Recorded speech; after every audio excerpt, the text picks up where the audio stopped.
Hello students, आज के इस वीडियो में हम बात करेंगे जैम 2024 मैथमेटिकल स्टैटिस्टिक्स के पेपर की। इसका हम सॉल्यूशन करेंगे इस वीडियो में। चलिए देखते हैं। ये जो है, यहाँ पे हमें नोटेशन दे रखे हैं और यूज़फुल डेटा दे रखा है। यहाँ अगर हमें कुछ रिक्वायरमेंट होगी तो हम यहाँ से देख सकते हैं। चलिए आगे बढ़ते हैं। ये है पहला क्वेश्चन। इस क्वेश्चन की हम बात करें तो ये कह रहा है, let a N equal to 1+1/2 plus dot dot dot plus 1/n and bn equal to n² by 2 for all n belongs to natural numbers. Then ये कह रहा है कि an is a Cauchy sequence but bn is not. इसमें पूछना चाह रहा है कि कौन सी सीक्वेंस जो है वो कॉची है और कौन सी नहीं है। तो हमें पता होता है कि कॉची सीक्वेंस क्या होती है। Every convergent sequence is a Cauchy sequence. तो सिंपली हम चेक करेंगे कि ए एन कन्वर्जेंट है या नहीं है और बी एन कन्वर्जेंट है या नहीं है। ठीक है, तो चलिए मैं इसका सॉल्यूशन पे आपको लेके चलता हूँ। मैंने सॉल्यूशन किया हुआ है इसका। ये है सॉल्यूशन जैम 2024। इसका सॉल्यूशन है, ये पहला क्वेश्चन है। A N equal to sum of 1/r। हमने इसको सम की फॉर्म में लिख लिया, जैसे कि ये हमें दे रखा है 1+1/2 plus dot dot plus 1/n। तो इसका हम लिख सकते हैं सम सिग्मा लगा के, और हम यहाँ पे लिखेंगे 1/r, r from 1 to n। ठीक है, तो इस तरीके से हमने इसको लिख लिया। A N equal to summation r from 1 to n 1/r। तो हम n की जगह पे, आर की जगह पे 1 पुट करेंगे तो ये आ जाएगा हमारा पहला टर्म 1 आ गया, 2 आ गया। ऐसे ही A2 निकालेंगे तो 1+1/2 हो जाएगा। ठीक है, तो ये आगे 1.5। ऐसे ही A3 निकालेंगे, A4 निकालेंगे, A5 निकालेंगे। ठीक है, तो इस तरीके से जब हमने A3 निकाला ये आया हमारा 1.33, A4 निकाला 2.08 आया, A5 निकाला 2.28 आया। ठीक है, तो हम यहाँ पे पैटर्न देख सकते हैं क्या है हमारे पास। 1.5 था, उसके बाद ये डिक्रीज़ हुआ 1.33 आया, उसके बाद ये इंक्रीज़ हुआ 2.08 आया, उसके बाद फिर से इंक्रीज़ हो गया 2.28 आया। इसका मतलब यहाँ पे हमें कोई एक पैटर्न नहीं मिल रहा है जिससे हम कह सकें कि ये कन्वर्जेंट है या डाइवर्जेंट है। तो क्या है ये, मतलब कन्वर्जेंट तो हो नहीं सकता क्योंकि ये कभी इंक्रीज़ कर रहा है कभी डिक्रीज़ कर रहा है, तो इसका मतलब नॉट कन्वर्जेंट होगा। A N is not convergent. ठीक है, चलिए अब हम देखते हैं। इसमें बी एन बराबर n² 2 की पावर n। इसमें दे रखा है हमारे पास A N is not convergent, तो इसका मतलब है कि A N is not Cauchy. तो नॉट कॉची वाला कौन सा है, नाइदर ये डी वाला हो सकता है या बी वाला हो सकता है, मतलब कि ए और सी आउट हो गए। अब हम बी एन की बात करेंगे। बी एन देखेंगे तो बी एन क्या दे रखा है हमें, ये दे रखा है b n equal to n² by 2 की पावर n। अब हम क्या करेंगे इसमें, इसका n+1th टर्म निकालेंगे तो बी n+1 हो गया। तो ये हो जाएगा, n की जगह पे n+1 पुट कर दिया तो n+1 का होल स्क्वायर 2 की पावर n+1। अब क्या करेंगे, B n+1 upon b N करेंगे। ठीक है, इसका रेशियो निकाला B n+1 upon b N का, तो ये आ गया हमारे पास। ये इसको रखा और डिवाइड किया तो ये उल्टा हो गया, तो 2 की पावर n/n² हो गया। ठीक है, अब यहाँ से इसको सॉल्व करेंगे तो 2 की पावर n से 2 की पावर n खत्म, यहाँ पे 2 बचा नीचे, तो ये आगे 1/2 और n+1 का होल स्क्वायर अपॉन n² आ गया ये। ठीक है, अब ये आ गया हमारे पास। अब 1/2 हमने यहाँ पे लिख लिया। यहाँ से n कॉमन लेंगे तो आएगा बाहर n², और 1+1/n हो जाएगा यहाँ पे, और n² से n² कट हो जाएगा तो 1+1/n का होल स्क्वायर आ जाएगा ये। अब लिमिट लगाएंगे इसमें n tends to infinity. n tends to infinity पे ये जाएगा 0 पे, तो ये 1 का होल स्क्वायर हो जाएगा 1 हो जाएगा, तो ये 1/2 बचा। अब हमारे पास एक थ्योरम होती है कि अगर b n plus 1 upon b n जो है वो <<1 आ रहा है, तब जो बी एन होता है वो कन्वर्जेंट होता है। ठीक है, तो वी एन इज कन्वर्जेंट, दस हम कह सकते हैं कि b n is Cauchy. So a n is not Cauchy but b n is Cauchy. तो ये वाला आंसर जो है हमारा वो हो जाएगा, बी है हमारा आंसर।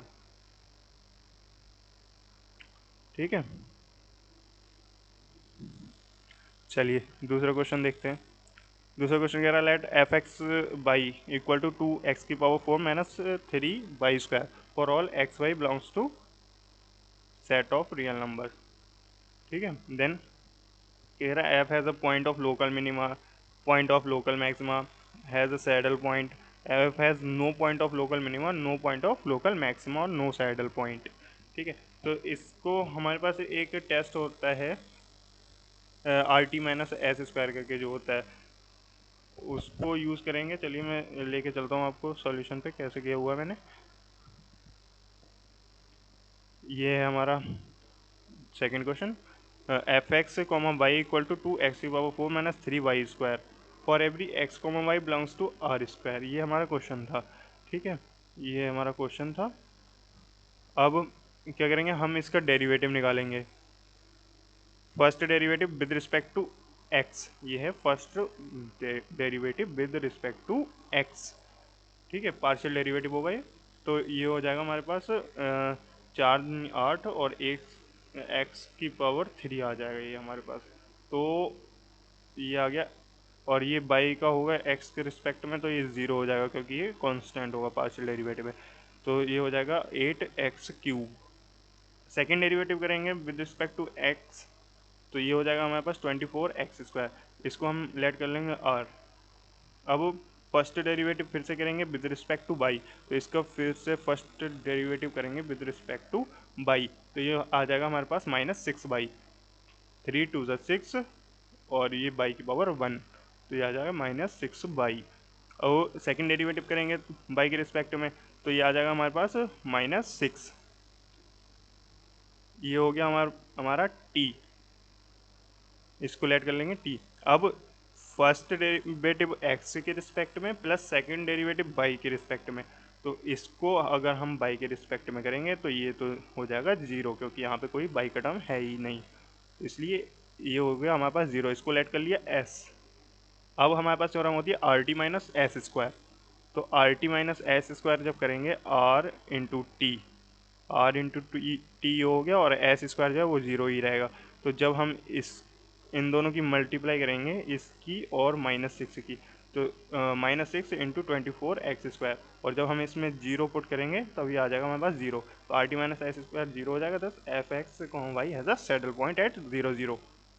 ठीक है, तो इसका हो जाएगा सी वाला आंसर, ये वाला।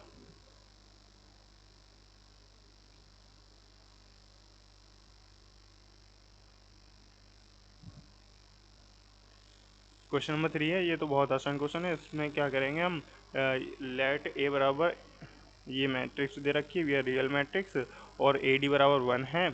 सो C and C not equal to 0 है। इफ़ ये कंडीशन सेटिस्फाई हो रही है, देन अल्फ़ा बीटा गामा और डेल्टा की हमें वैल्यू बतानी है क्या होगी। सिंपली अगर हम यहाँ पे ए इन्वर्स निकाल लें और एडजॉइंट ऑफ ए का इन्वर्स निकाल लें और इसको इक्वेट कर दें ऐड करने के बाद, तो हमें अल्फ़ा बीटा गामा डेल्टा की वैल्यू मिल जाएगी। ठीक है, तो ए इन्वर्स कैसे निकालते हैं, ए इन्वर्स निकालने के लिए हमें पहले पता होना चाहिए इसका डिटर्मिनेंट। ए का डिटर्मिनेंट निकालेंगे तो ये आ जाएगा ए डी, और ये इन दोनों की मल्टीप्लाई जीरो हो जाएगी, तो ए डी आ जाएगा, और ए डी इक्वल टू क्या है, 1 है। तो ए डी इक्वल टू 1, तो डिटर्मिनेंट ए का क्या हो जाएगा, 1 हो जाएगा। और ए इनवर्स कैसे निकालते हैं, ए इनवर्स का जो फॉर्मूला होता है adjoint of A divide by determinant of A. ठीक है, चलिए मैं सॉल्यूशन में दिखाता हूँ कैसे करके किया हुआ है मैंने। ये है हमारे पास थर्ड क्वेश्चन।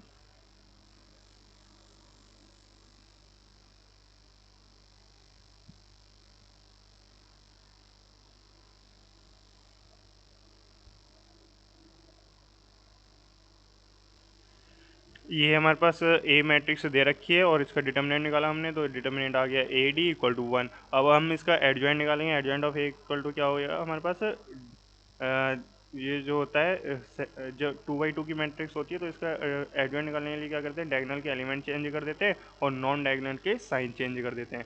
तो ये इन दोनों को चेंज कर दिया आपस में, डी की जगह ए कर दिया, ए की जगह डी कर दिया, और इन दोनों के साइन चेंज कर दिए, तो सी -सी हो गया और 0 0 हो गया। ठीक है, अब एडजॉइंट ए क्या होगा? एडजॉइंट ऑफ एडजॉइंट ए जो होता है वो हमारा ए ही होता है, तो ए ज़ीरो सी डी हो गया, ए ही रहेगा वो। अब ए इनवर्स निकालेंगे तो ए इनवर्स निकालने के लिए adjoint of A divided by determinant of A, तो ये हो गया हमारे पास डी ज़ीरो माइनस सी और ए हो गया, ये ए इनवर्स हो गया। अब एडजॉइंट ऑफ ए का इनवर्स निकालेंगे, एडजॉइंट ऑफ ए का इनवर्स भी क्या आएगा, जो हमारा ए है वही रहेगा, ठीक है। तो A inverse plus adjoint of A का इनवर्स इक्वल टू क्या हो जाएगा, अल्फा बीटा गामा डेल्टा, ये हमारे पास कंडीशन दे रखी है। ए इनवर्स हमने जो निकाला ये वाला ए इनवर्स निकाला तो इसकी जगह पे पुट कर दिया। अब वो एडजॉइंट ऑफ ए इनवर्स जो है वो क्या है, हमारा ए ही है, तो ए ज़ीरो सी डी। अब इन दोनों को ऐड कर लिया तो डी प्लस ए ज़ीरो का ज़ीरो और माइनस सी प्लस सी, तो ये ज़ीरो हो गया, ए प्लस डी हो गया ये, और इससे इक्वेट कर दिया अल्फ़ा बीटा गामा डेल्टा। तो अल्फ़ा इक्वल टू क्या हो गया, ए प्लस डी, और beta equal to zero, gamma equal to zero और delta equal to A plus D. ये हमारे पास आंसर हो गया, ठीक है। तो ये हमारे पास पहला वाला आंसर हो जाएगा। क्वेश्चन नंबर 4 की बात करें अगर हम, अ bag has 5 blue balls and 15 red balls, 3 balls are drawn at random from the bag simultaneously, then the probability that none of the chosen ball is blue equal to। ये simple है, अगर हम इसकी बात करें तो हाइपर ज्योमेट्रिक से हम इसको कर सकते हैं। हाइपर ज्योमेट्रिक अगर आपको आता होगा तो इजीली हो जाएगा, ठीक है। सिंपल प्रोबेबिलिटी का क्वेश्चन है। चलिए मैं बताता हूँ कैसे किया हुआ है मैंने। ये हमारे पास क्वेश्चन है, एक बैग है हमारे पास, उसमें 5 बॉल जो हैं वो ब्लू हैं और 15 बॉल जो हैं वो रेड हैं, और हम इसमें से ड्रॉ कर रहे हैं स्मॉल एन इक्वल टू 3, ठीक है। तो 3 बॉल हमें इसमें से ड्रॉ करना है और कोई भी बॉल ब्लू नहीं होना चाहिए, मतलब कि जितनी भी बॉल हम ड्रॉ करेंगे वो सारी की सारी रेड होनी चाहिए। तो प्रोबेबिलिटी ऑफ रेड बॉल क्या हो जाएगी हमारे पास, 15 में से 3 चूज़ कर लें और 5 में से 0 चूज़ हो जाए, 15 सी 3 हो गया ये, और 5 में से जब हम 0 चूज़ करेंगे तो 1 हो जाएगा, और टोटल कितनी है हमारे पास 20, 20 में से 3 चूज़ कर लेंगे हम, ठीक है। 20 में से 3 चूज़ कर लेंगे तो 20 C3 हो गया। अब जब हम इसको ओपन करेंगे 15 14 13 डिवाइड बाई 20 19 18, इसको सॉल्व करने के बाद जब हम देखेंगे तो 91/228 आ जाएगा हमारे पास, ये हमारा आंसर हो जाएगा। सिंपल क्वेश्चन था ये तो, बहुत आसान पेपर है इस बार का। ये वाला हमारा आंसर हो जाएगा बी वाला, ठीक है। चलिए 5 वाला देखते हैं। Let Y be a continuous random variable such that probability of Y greater than zero equal to 1 है, और expectation of Y equal to 1 दे रखा है फॉर पी बिलोंग्स टू 0 1।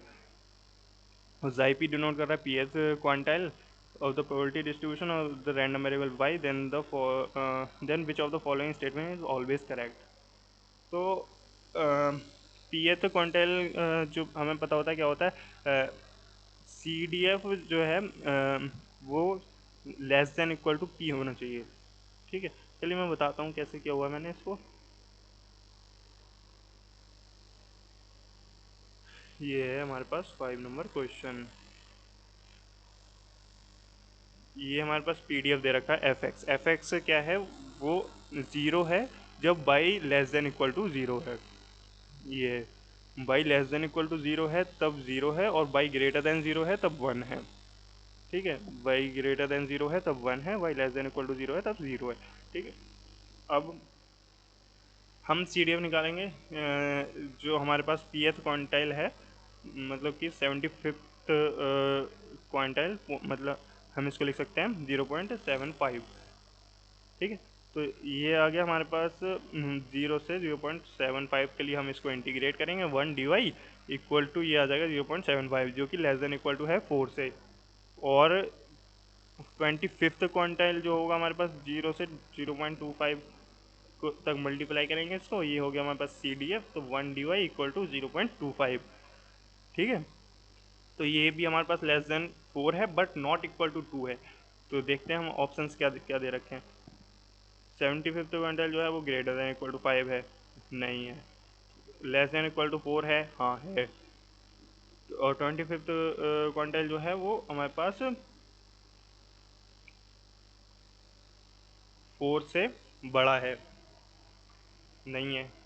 4 से छोटा आया ना हमारे पास, तो 2 पॉइंट समथिंग आया था, 2.25 0.25 आया था ना। हाँ, तो 4 से छोटा है, नॉट इक्वल टू 2 है, तो मतलब कि बी वाला आंसर ठीक हो जाएगा। चलिए आज की वीडियो में इतना ही, इसके आगे के हम करेंगे दूसरी वीडियो में। Thank you.